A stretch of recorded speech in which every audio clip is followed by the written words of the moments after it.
All right, let's go. Welcome to a new episode of eCom Reality, where we talk all things e-commerce, Shopify, Meta, Google, Snapchat, TikTok, if necessary, although unlikely. And in this one, let's talk about something higher level, just because at this point, I think that's what's most important, not ABO versus CBO and things like this, but something more important, such as cash flow. So for example, what does cash flow mean? Well, to some extent, how much money you actually have. It's more so related to net profit, and it's more of a, I would say, founder or CMO or CFO type of thing, because you do need to look at the numbers. And let me give you an example, because recently with a brand where we're spending around, let's say, 50K a month on ads, and making around, let's say, 150 or so, right, around the free ROAS and so on. But because of majority of that revenue coming from new customers, and new customers aren't profitable in this particular case, so we're basically losing money. But the thing is that we're making money later on, because we do know that someone buys for the second time and so on, so we do make money in the long term. However, the thing is that if we do this right now with the current cash position in the company, we just don't have enough cash to sustain the growth, right? Because we have to overspend to over acquire customers. And that's where basically we're losing, let's say, 20K a month at this rate, right? However, if we spend, let's say, 20K, or actually, let me give you another scenario, right? 3 scenarios. So if we spend 50K, we lose maybe 10 or 20K. If we don't spend at all, we still lose money, around 10 or 20K. And that's because we don't acquire any new customers, and we don't have enough recurring revenue, returning customers and so on, right? So this doesn't work either. And then the third option is basically spending in between, so around, let's say, 20K. And that's where if we spend around 20K and make, let's say, anywhere between 80K, 100K possibly, we have like 4 or 5 ROAS, and we're still acquiring new customers, but we're also getting returning ones. And this balance actually gives us a profit of around, let's say, 10K, 20K. I'm not sure on exact numbers right now. I would have to go back to my computer, ask ChatGPT or whichever tool we might be using at that time. And that's how you actually try to find the sweet spot, right? And personally, I'm a big fan of thinking strategically. You know, it's more of a personality thing. So of course, not everyone enjoys the same things. It's normal. I'm more of a data guy. Other people are more of a sales, networking type of guys or gals. So all of us are different, right? And that's why it's super important to know your strengths and everything, because even myself with my team, for example, I know that I need to do or let specific team members do specific things, right? Someone who is better at communicating, someone who is better at doing the video editing, someone who is better at strategy, someone who is better on actually being in calls and either being active, asking questions, asking the right questions, being proactive, right? So there are so many things. And when it comes to business, so coming back to cash flow, right? So cash flow is more than net profit, right? Because it's about like what's coming in, what's coming out, the stock, how much cash we have right now, what's the run rate, and so many other metrics, right?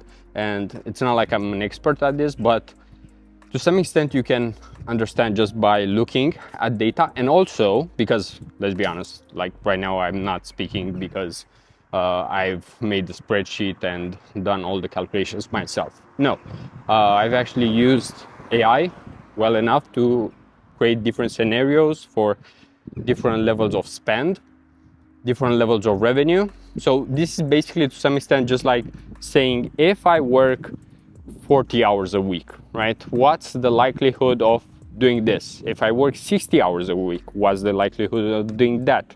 So there are multiple scenarios, and of course, like you get luckier if you invest more hours in work, right? Although there's probably a diminishing return at one point if you're just like doing something that drains you.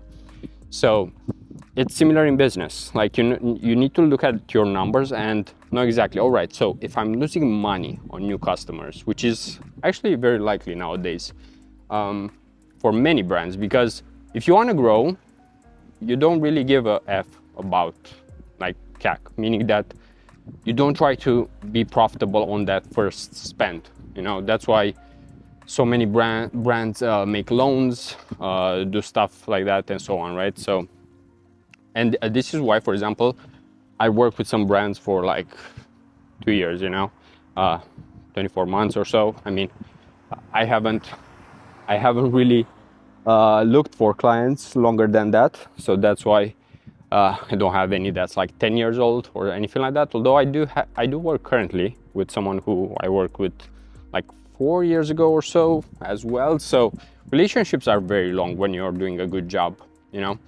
So the only thing usually that makes a relationship not work, or at least in my case, is whenever, let's say, there's like a tough business or economical environment. Like when things are tough, they are tough. I mean, no matter how good you are, you can't really do some kind of magic tricks and just like have success, So that's, I would say, the only time when things are way harder. But otherwise, I wouldn't say that there's any other reason, or there's not too many reasons usually why someone would want to end a relationship when you're one of the best, for example, at what you're doing. And besides being one of the best, like being one of the best because you just put in more effort, because like I'm aware I'm not a genius at ads in general and everything, like not at data analysis, not at speaking. I mean, even though I would say that my calls with clients, with brands go super well in most cases, it's not because I'm really good at speaking. It's just because I show interest. And basically when you do that, it shows. So you can't really fake like attitude, because I mean, that's the thing that you have with you almost 24/7. It's let's say at work, maybe just like around 8 hours, right? But you can't really fake it for 8 hours or more. And it's not just those 8 hours, actually, it's even beyond that, because sometimes maybe someone messages you outside of working hours, right? And the question is like, do you actually respond during that time? Are you active? Because that shows your interest. Like if you can respond, then yeah, that's fine.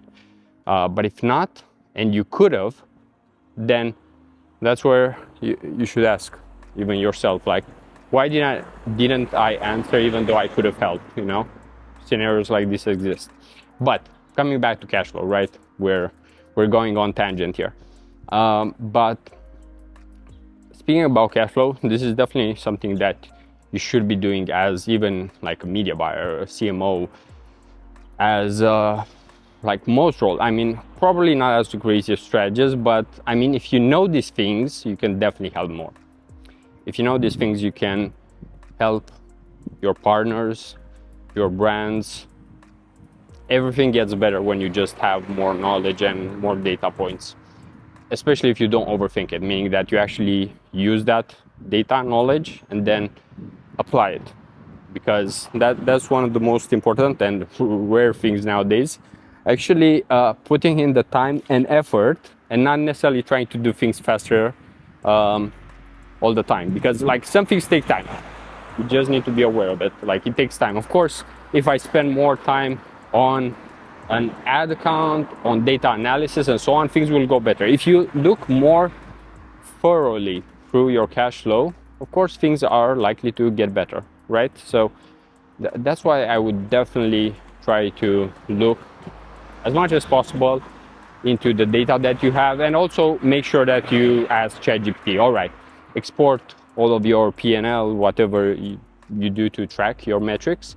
If you use something like, let's say, Triple Whale, right? You can export some of that data, or like whatever they have right now with Mobi agents, just ask the agent, all right, give me a breakdown projections if I spend this, this, and this, just like I was saying earlier, right? So what I've been saying right now is just like examples of things that I'm also going through right now, and that might also help you. So to keep it short, that's pretty much it for now.